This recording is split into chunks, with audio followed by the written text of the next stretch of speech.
Mimi ndiye nilikuwa mtu wa kwanza kupewa nyumba na His Excellency na nikafurahia sana. Nafikiri mlikuwa mnaona kwa picha pahali nilitolewa kwa slums. Kwa kanyumba kalikuwa mvua ikinyesha ilikuwa ni bara. Lakini kwa sasa hata mkiniangalia kwa ile picha vile nilikuwa nakaa, sio vile nakaa saa hii. Si nilikuwa nilikuwa nakaa kashosho kama mama hivi. Lakini within 3 weeks mnaona niko na utofauti. So hii mambo ya affordable housing ni ukweli, sababu mimi niko na hiyo ushuhuda. Nilipewa hiyo nyumba. Saa hii pahali ninaishi maji ni mingi na si ya kununua. Pale tulikuwa tunanunua maji shilingi 10 mtungi. Niko na familia ya watu 9. Ni maji ya pesa ngapi naweza nunua? Ilikuwa ni shinda, ndio unaona sasa ninaoga kwa siku mara 2 ama mara 3. Ndio unaona kauso kameng'aa hivyo, watoto wanafurahia sana. In fact hata tule tushosho nilikuwa nimeacha pale, tumehama tu wote wamesema pale wakai. Hata ukituma katoto kakikataa unamwambia tunarudi pale, anasema hapana nitume, sababu hataki kurudi Misri. So mimi ninafurahia sana. Na hata wale watu wanasema rais anatembea na mimi Kisii, ametembea na mimi Kisumu, nikipika samaki, ni uongo mtupu. Ni wale watu wanajaribu kupinga hii mradi, lakini haitustui. Tunasema kazi bila break, sababu alituambia anataka kuinua wale watu wako chini, awainue bottom up. Na ni ukweli, mimi nimeinuliwa, nimetolewa chini, niko juu. Na ninadhani pando nitaendelea nikiinuliwa. Pali tuko pale, security ni tight. Pale hata kuna parking, mkikuja kuna pali pa kupark. Your Excellency, pia hata nataka unibaie kagari niwe nikipaki pale. Niwe mtu wa kwanza kupaki kagari pale. Parking iko sawa, kila kitu iko sawa, so kazi iendelee bila break. I'm a community health promoter attached to Mukuru Health Center. I'm a mother of 3. And I'm a beneficiary of SEPO. SEPO is a slum upgrading program. I'm a homeowner, and Mr. President, we say thank you. Thank you very much for giving us dignity. Asante sana.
National cohesion.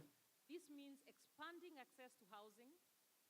education, informal settlements with a sense of permanence and dignity. It means turning cities into platforms of integrated urban development as a sovereign priority, on par with security, education, and health. Honorable Susan Kika, Governor of Nakuru, for hosting this event and for the remarks. The second Kenya Urban Forum is happening. Has gained such a foothold in Africa. It's not so much through aid. I hope that I can be, as Chancellor Grace has hoped, almost that swing state when it comes to things like defense-industrial cooperation, that it wants them to take on more responsibility, and then they take away the keys when Europeans try to drive the car. America asked for a more predictable America, one that would consult, that would coordinate, and that would respect the norms of NATO consensus. And America, in turn, has asked for a more... The response has been the same, at least in the first instance, and that has been diversification and hedging, looking to which bilateral relationships you can... To the European audience. Europe is no longer the theater of priority for being NATO. Or perhaps that reassurance now comes at the cost of realism, because if we want Europe... does provide them a little bit of leverage, but their administration is also learning that isolation is not possible. Think about it. They came into office saying we're going to focus on the Indo-Pacific and we're going to focus on domestic issues. Where have they spent most of their time? And I think that can also be extended to different industries. I see it not just in defense, but also in terms of technology and industrial relationships. Putin and Trump. Arguably, they've done more for European Union unity than anybody since Jean Monnet. They are in both the best position and the worst position in Europe. They are in, because of that uniquely close relationship. To be clear, I'm not saying they need to do this tomorrow, but I am saying that the true test of Europe's readiness And will command more respect and have more influence. Now, the reality is that those perspectives. You know, I really appreciated the last panel because it really underscored something that I was anything. It is a clear signal that they're ready, at least in theory, to step away from that paternalism and let Europeans drive. I've never heard the phrase lead from behind, taking similar but not identical positions. I'm not sure if that's healthy or not. So the strategic pivot of the United States away from Europe that was discussed this morning, and perhaps toward Russia as we, for Donald Trump or Vladimir Putin to move them forward. crystal clear. Rachel?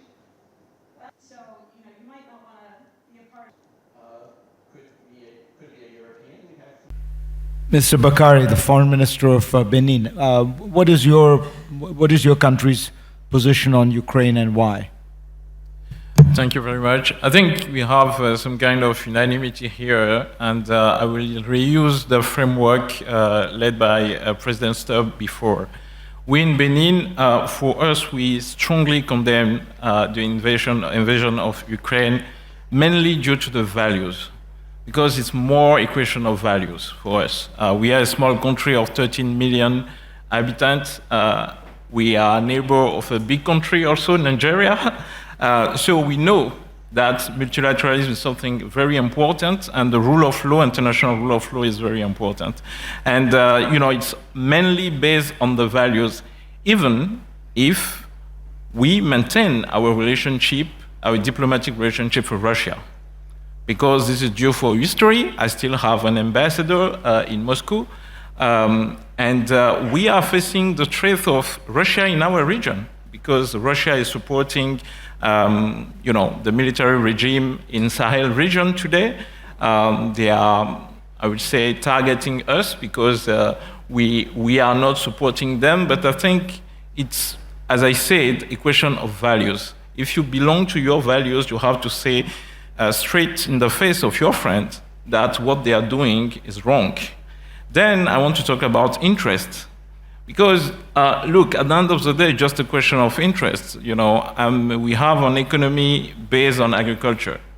We import many of our fertilizer from Ukraine, Russia. Since this war, there is a big hike on the market. This is impacting the small farmers. And this have a direct impact on our economies, our security. So that's also one of the reasons why we are pushing strongly for a peace. saying we condemn, but it's time now to sit down around the table and find a just and equal peace, because this war cannot continue. The impact on poor people, especially in Africa, is very, very important and it's very big. So we have to acknowledge the fact that it's important to find a way to bring peace, back in this region and everywhere across the globe where you have tension today. Well, I think maybe for lack of a better word, I think one should take China seriously. We have just come from an engagement in Beijing, Changsha, where there was the midterm review of China's engagement with Africa under the FOCAC framework. And the China government made a very profound statement. They said that they have now made a decision to provide 100% tariff-free market access for goods and products originating from Africa. Now, this is a profound statement, bearing in mind that one of the key programs within the United States and Africa relationship has been the AGOA framework, which is coming to an end in September. We also can see a situation where, if I speak for Kenya, we have also negotiated an economic partnership agreement with the European Union so that we can be able to support manufacturers and producers in our country to access at more competitive levels to these markets. Now, I say that it needs to be taken seriously because as the West perhaps looks at it differently and begins to step back, China is stepping in. So it is something that needs to be taken seriously, and it's a soft power. As you close the US aid, China is stepping in. So it is something that needs to be looked at in the context of how do we strengthen the global trade environment so that it can be a fair opportunity for everybody, no matter which continent you are in and no matter the state of your economy. These are fundamental issues that we should not run away from.